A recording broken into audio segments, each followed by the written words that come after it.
السلام علیکم ناظرین، مفتی منظور مینگل صاحب کے خلاف سوشل میڈیا پر بڑا انٹرنیشنل قسم کا پروپیگنڈا چل رہا ہے کہ مفتی صاحب نے نعوذ باللہ گستاخی کی ہے۔ تو اصل معاملہ کیا ہے، حقیقت کیا ہے، آپ کو بتائیں گے اس ویڈیو میں۔ تو اس ویڈیو کو آپ اینڈ تک دیکھیں، انشاءاللہ پورا الف سے لے کر یا تک آپ کو پورا معاملہ سمجھ آئے گا کہ یہ معاملہ شروع کہاں سے ہوا اور یہ طوفان کس نے کھڑا کر دیا۔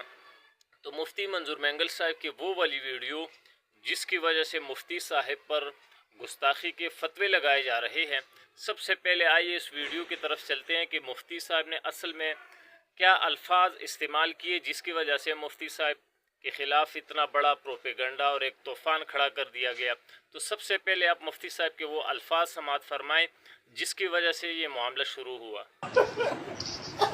آج میں نے بیان میں کہا کہ ہمارے بلوچستان کے وزیر اعلیٰ اتنا دلیر ہے کہ غریب محصور ہے، بند ہے حضرت عثمان کی طرح، اور خطرہ ہے کہ باہر نکلوں گا تو عورتیں جوتے ماریں گے۔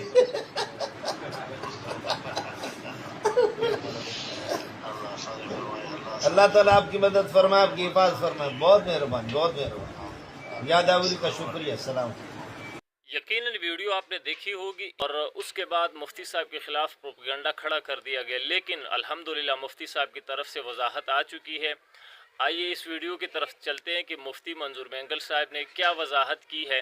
آئیے ذرا یہ ویڈیو بھی ملاحظہ فرمائیں۔ السلام علیکم ورحمۃ اللہ وبرکاتہ۔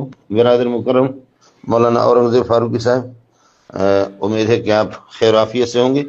عید مبارک ہو، تقبل اللہ منا ومنکم صالح اعمالنا واعمالکم۔ حضرت اقدس مولانا فضل الرحمان صاحب، عید کے موقع پر آپ سے رابطہ ہوا تو چونکہ ملکی حالات اس طرح ہے، میں خوش طبعی کے طور پر مولانا فضل الرحمان صاحب سے یہ عرض کیا تھا کہ بھئی آج کل تو حالات پہلے سے آگ جل رہی ہے، پھر رمضان کی وجہ سے تاہم کچھ حالات تھمے ہوئے تھے۔ اب یہ ہے کہ رمضان ختم ہو گیا، اس کے بعد آپ نکلے میدان پہ، یعنی سیاسی طور پر بات یہ تھی۔ اور یہ بھی بات عید کے موقع پر میں نے عرض کیا کہ ہمارے وزیر اعلیٰ صاحب وہ محصور ہے اور حضرت عثمان کی طرح۔ یہ تشبیہ صرف اس بات میں تھی کہ محصور اور ہر طرف سے لوگ حاصرین اور محاصرین نے ان کو گھیرے میں لیا ہوا۔ باقی میں نے کہا کہ باہر نکلے تو وہ عورتیں اور مرد چھوٹے بڑے ان کو جوتوں سے ان کا استقبال کریں گے۔ اب پتہ نہیں اس کو لے کر کے کچھ لوگ اور دیگر ناعاقبت اندیش سیاق و سباق سے کاٹ کر کے اس بات کو نہ تشبیہات سے واقف ہے نہ کسی کے کلام سے واقف ہے۔ پھر یہ کہ میں خود موجود ہوں، کیا حضرت عثمان رضی اللہ تعالیٰ عنہ کی توہین کا کوئی تصور کر سکتا ہے؟ اس عبارت سے اس کو پورا آپ سن لیں۔ اور پھر ان کو شوق ہے، میں خود موجود ہوں، اگر کوئی موقع لال ہے مجھے بلائیں یا میرے پاس آ کر کے گفتگو کر لے۔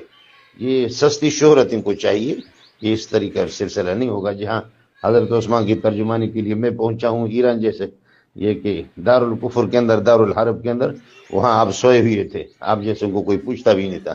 اس لیے حضرت عثمان کے وارث بننے کی کوشش نہ کر، حضرت عثمان کے علوم کا وارث میں ہوں، ہے کوئی مقالل تو گفتگو کرے ہم سے۔ اس طریقے پر یہ ہے کہ کسی کو بدنام کرنا اور یہ کرنا کہ حضرت عثمان کی شان میں گستاخی۔ میں تو اس وزیر اعلیٰ سرفراز صاحب اس پر مذاق کر رہا تھا کہ محصور ہے اور مظلوم ہے۔ آپ سمجھ بھی نہیں رہے کہ نہ وہ مظلوم ہے نہ کچھ ہے، وہ تو سارا کا سارا میں اس پر مذاق اڑا رہا تھا۔ صرف محصور ہونے میں اگر تشبیہ ہوگی تو کمثل الحمار یحمل اسفارا، کیا یہود حمار کی طرح ہے؟ اس قسم کی چیزوں سے ناواقف رہنا اور خامخواہ فضول قسم کی اس قسم کے علم سے بالکل اور علومی اصطلاحی ہاتھ سے بالکل یہ حضرات ناواقف ہے۔ گزارش یہ کہ اگر کوئی اس قسم کا ہے ان کو بتا دے کہ مجھ سے ملے، اور میں خود موجود ہوں، میرے کلام کی تشریح اور وضاحت آپ نہ کریں۔ اللہ تعالیٰ آپ کا حامی اور ناصر ہوں۔ السلام علیکم ورحمۃ اللہ وبرکاتہ۔